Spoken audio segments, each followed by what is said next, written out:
Welcome to episode 9 of 55 Plus The Perfect Years, where we explore the diverse and dynamic experiences of life after 55. I'm your host, Roy Martinez, and in today's episode, we delve into a crucial yet often overlooked aspect of this stage of life, the experiences of Americans with disabilities, or what I prefer to call limited physical capabilities. Join us as we navigate the unique challenges, triumphs, and stories of resilience within the vibrant community, shedding light on their perspectives, contributions, and the journey towards inclusivity in society. In an article published by the Pew Research Center titled 8 Facts About Americans with Disabilities, written by Rebecca Leppert and Catherine Shaver, they point out that July is Disabilities Pride Month in the United States, commemorating the passage of the Americans with Disabilities Act more than 30 years ago. Overall, there are 42.5 million Americans with disabilities, making up 13% of the civilian non-institutionalized population, according to the U.S. Census Bureau data from 2021. This group includes people with hearing, vision, cognitive, walking, self-care, and independent living difficulties. Here are 8 facts about Americans with disabilities based on the government data and the recent Pew Research Center surveys. Number 1, older Americans are significantly more likely than younger adults to have a disability. Some 46% of Americans ages 75 and older, and 24% of those ages 65 to 74 report having a disability, according to estimates from the Census Bureau's 2021 American Community Survey. Number 2, in certain racial and ethnic groups, they are more likely to have a disability.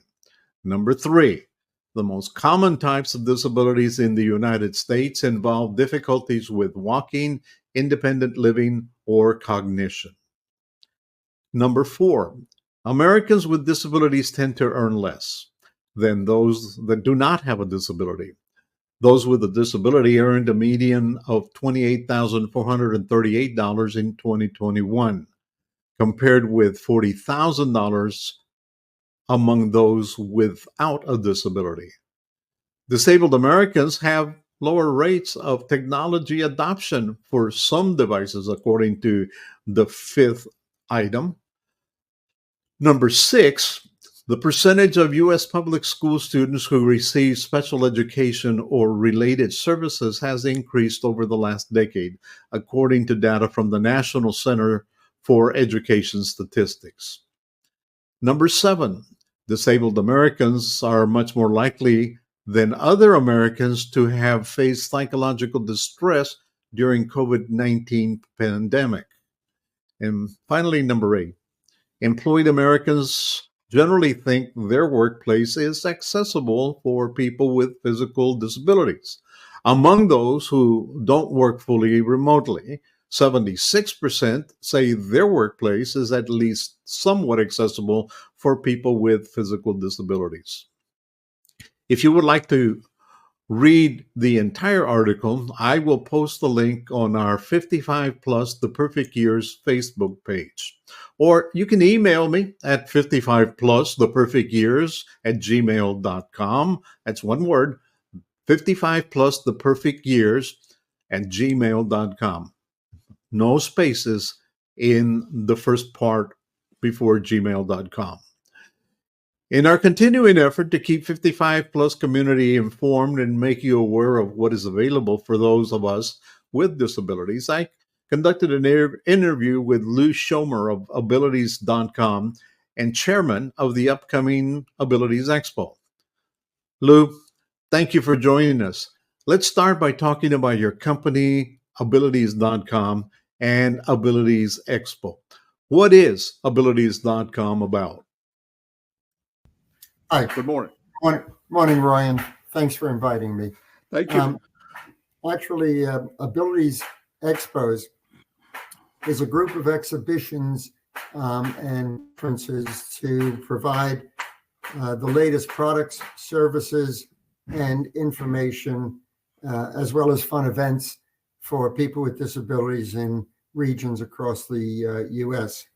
We currently do shows in 7 different locations: Los Angeles, New Jersey, we just completed last week, Chicago, Houston, Phoenix, Fort Lauderdale, and Dallas. And the objective is that people with disabilities, any kind of disability, starting from childhood diseases through aging processes, you'll find products and services that are going to make that person more independent, give them more confidence in life, and allow them to be productive as opposed to in any way limited by their ability to live a healthy and useful life. What gave you the idea to start this, and how long have you been doing it? Well, we didn't actually start this. Abilities Expo was started by a couple by the name of Dick and Pat Wooten. Dick, in 1979, he had polio. He was in a wheelchair, and he found that it was very difficult for him to go out and find products and services and get information about his specific disease or about wheelchairs, incontinence, the different things that people who have disabilities would need in just daily living aids. And he and his wife put together the first show in Anaheim, California in 1979. My business partner, David Corse, and I purchased the show from another show provider in 2008. So we have been running the show for 16 years. When we bought the show, there were only 3 shows, and now we do 7 shows. We're also considering expanding into Canada next year. That's wonderful. Now, what kind of exhibitors do you typically get in these expositions? Well, we get exhibitors with literally anything from incontinence to SUVs and vans that have remote controls, which will be side entry, rear entry, allow someone in a wheelchair to literally drive with hand controls only. So it's really runs a group of different types of products. We have an adaptive technology section, which has primarily applications. Usually they're tablet driven for sensory and developmental disabilities. And then they have things such as phones with very large numbers and keyboards with very large letters and numbers for seniors who have either problems with their eyes or with diabetes or arthritis. So we cover a multiple of different types of products and services, and usually it's the latest technology that's available. And the technology will change from show to show because something that's announced in Houston may not have been available when we had our show in Los Angeles. So, for example, if you attended the show last year, the closest one to us here in South Texas, obviously, is the show in Houston, which is scheduled to be August 2nd through the 4th. But if you attended that show last year, and you should attend this year also because there's going to be changes, correct? Yeah, well, there's a number of things. First of all, we have, for instance, a wheelchair repair program, so that Sunrise will repair anybody's chair. Permobil always comes to repair their own chairs. And then we have another wheelchair repair area, primarily for more manual chairs, and that's provided by the people who sell frog legs. So even if you just need a repair, is a good reason to come. But the workshops are different. We talk about the most requested types of information. For instance, travel is huge. Everybody who has a disability, and especially when you're a senior and all of a sudden you're not as um, ambulatory as you used to be, and you may need a scooter or you may need a power chair to get around, or you want to go on a cruise. So we have all that types of equipment that you didn't need last year, but now you're starting to need it. So there's lots of reasons to come to the show. Most people think, once you turn 55 and older, everything is fine and dandy. But let's face it, we start getting harder to get around. Our capabilities diminish in many cases. And obviously, I don't like the word handicap, but I like the word the limited abilities. And I like what caught my attention when I first learned about you is you don't use the word pretty much disabled or handicapped, do you? You're locking up. You're talking about limited capabilities, and Well, with besides all the products out there that are out there, you also talk about some of the activities that people can do, even though they have limited capabilities, right? well, we have a climbing wall, so we see paraplegics and quadriplegics literally climb a wall. Um, that's not a limited ability; that's a lot of ability. So we also don't like the word disabled or handicapped because one with a disability is not necessarily disabled. Um, Last week we had a guy by the name of Torsten Gross, and he's a professional competitive race car driver, and he's an incomplete C6 um, quadriplegic. So he uses his hand. He can't use his hands, but he has a special um, um, device that fits on the steering wheel that allows him to accelerate and brake, and he's going at 180 miles an hour. I wouldn't call that a limited ability in any way. And when you see him, he just can't get up and walk and shake your hand. So um, people whose attitudes and emotions allow them to not be victims and to live with whatever they have and find a way to be productive doing that is what abilities is all about. Well, in my particular case, because I fall into the category of um, that I had polio when I was 11 months old. So I've learned to live with the those abilities. And but what I think about when I see people that might have gone to high school with me that might have had something happen in their life a little bit later, it's probably a little bit harder for them to cope. But they're the ones that really need to know a lot about these things, like your show is providing. Yeah, that's a really interesting perspective, Roy, because um, we see a lot of spinal cord injuries. Spinal cord injuries are usually the result of some sort of an accident, whether it's swimming, diving, auto crash, whatever it is. And usually what we see is that in the first year, people are in denial. Doctor says you're a paraplegic, you're never going to walk again, you've got a spinal cord injury. And the first year, everybody says, no, that's not me, I'm going to walk again. And you've got technology and put me back together. Um, the second year is more of an awareness that, gee, maybe I am going to be paralyzed for my life. And now what do I do? So we find people who come into the Abilities Expo the first time and they say, oh, all of these people have disabilities, that this isn't the place for me. And then the second year they come in and they say, well, let's see, there's maybe something here that's going to make me be able to play basketball like I used to, dance like I used to, play volleyball like I used to. So you've got all of these activities that are available. You just don't know about them because they're for people with disabilities as opposed to able-bodied people.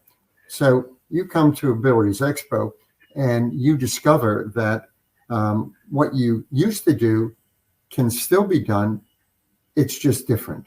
And when one finds that that's the way they accept their life, then they're able to engage and find that, okay, I have a different life now. So how do I live that different life? A lot of that is the aging process. And as you say, aging is different than just basically getting in a car crash or a spinal cord injury, because it evolves. And, one day you're able to urinate and the next day you're not. And what happened? So with over 55, actually, now it's probably more like over 65. Um, but one has to say, okay, well, what do I do? And then you have to start looking at what's available for me to live that life or correct whatever I now find is wrong. What is it? You gave me a statistic the other day that we spoke on the phone about the number of people, the number of Americans that are fall into the category of having this, issues with their abilities. Uh, wh- what kind of statistics can you give us about, that type of problem? Sure. The last census indicated that there were 58 million people in the United States um, who had a disability. So that's basically one out of every six people. Those people are touched between one and two people. So that brings it from 58, or let's say 60 million, to 180 million people. So that means that one out of every two people in the United States either has a disability or is very close to somebody with a disability. And that's either a family member or a very good friend. And you ask 10 people if they know of somebody who has a disability, and at least five of them are going to say yes. And the show is also geared not only to the person that is suffering from those issues, but like you mentioned, for the people that are taking care of them, husbands, wives, sons, and daughters, and friends, that they can understand that they are also able to learn something from attending one of these expos. Correct? Absolutely. We get a lot of physical and occupational therapists who come to the shows, because the more they can learn and the more that they know available, then they can recommend to doctors and they can recommend to families and rehab facilities what types of products and services are available. So it's not only just those who have a disability, but it's caregivers, it's professional healthcare workers, and that involves a lot of different people who, again, they're all touched by the person or persons who have a disability. So yeah, we give advice to how to finance a product that I need. How do I build an accessible house? What happens when I determine or I find out that my 3-year-old son has autism or is deaf or is blind? So we have workshops that cover those.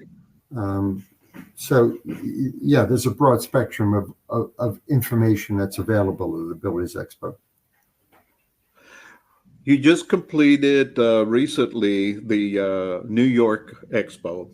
The very next one, I think, is going to be in Houston. Chicago. Oh, in Chicago. And what are the dates for that one? Chicago is June 21st through the 23rd. And then after that is probably the Houston one, correct? That's, yeah. Then Houston is So, August 1st, 4th. and then after that, if people that can't make it, or if there's people that are listening and live in other parts of the country, I guess the best place that they can find where their nearest next expo is going to be is to go to your abilities.com website. Correct. Yeah, www.abilities.com. One of the things I also might mention, Roy, is attendance at the expo is free. Well, Um, that's in, that that's great. in, in, in, um, in some areas, unfortunately, we don't have any control over the parking. Chicago, it's free. In Houston, parking is expensive. And usually they don't tell us what the parking fees are going to be until 3 or 4 weeks, until just before the show. So, and in our experience, unfortunately, we never see parking rates go down. So that's a problem. But Well, and again, especially dealing with big cities where parking yeah, is always a problem. But then again, in big cities, you also have mass transportation that's also yes, geared for people that have wheelchairs and have issues in being able to get around.